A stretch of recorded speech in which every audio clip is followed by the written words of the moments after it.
Imagine celebrating a royal wedding. The streets are filled with music, nobles, and hope for peace. Catholics and Protestants, enemies for years, finally coming together. But that night, something changes. A bell rings in the darkness. Not for celebration, but for death. Doors are broken down. Names are shouted. And within hours, Paris becomes a hunting ground. Neighbors turn on neighbors. Friends become enemies. And by morning, thousands are dead, burned, slaughtered, erased, all under the authority of the crown. This wasn't a foreign invasion. This wasn't a battlefield. This was a massacre planned from inside the palace. Before we dive into the main story, like and subscribe to our YouTube channel and click on the bell notification button for more interesting video like this. A kingdom on the edge. Our story takes us to 16th century France, a nation divided by faith. On one side, Catholics. On the other, Protestants, known as Huguenots. For years, tensions had been building into open violence. France was already torn by a series of brutal religious wars.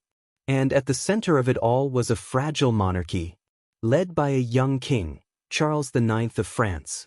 But the real power behind the throne? His mother, Catherine de Medici, the political mastermind, desperate to hold the kingdom together at any cost. In 1572, a bold plan was set in motion.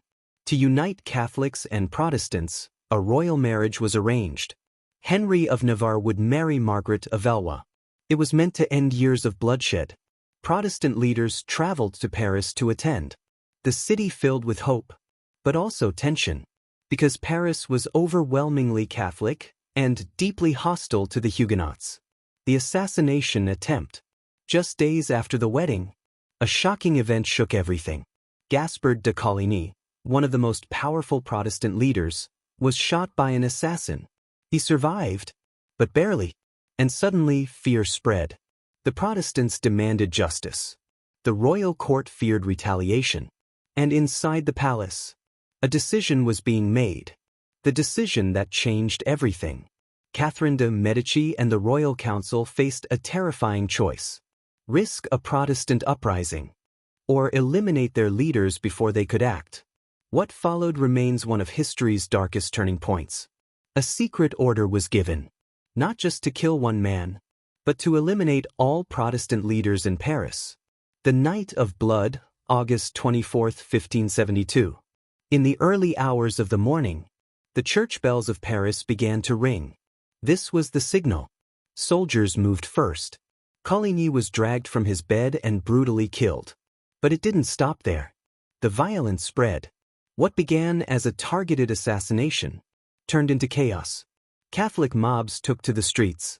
They hunted Protestants house by house. Doors were marked. Names were known. No one was safe. Men, women, and children were slaughtered. Bodies filled the streets and were thrown into the Seine River. Some were burned. Others mutilated. And the killing didn't stop after one night. It spread across France. For days.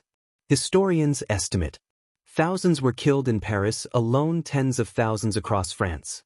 This event became known as the St. Bartholomew's Day Massacre, one of the most shocking acts of mass violence in European history. What made this massacre so terrifying wasn't just the violence. It was the betrayal.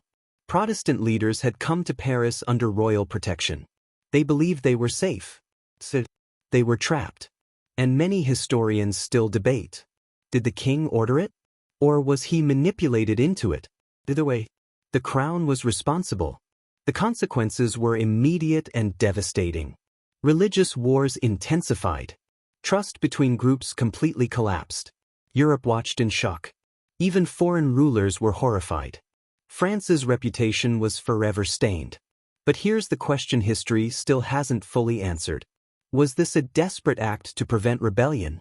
Or a calculated purge to eliminate an entire group? Because when leaders decide who lives and who dies, when protection turns into betrayal, history shows us something dangerous. The greatest threat isn't always the enemy outside. Sometimes it's the power within. For more videos like this, like and subscribe to our YouTube channel.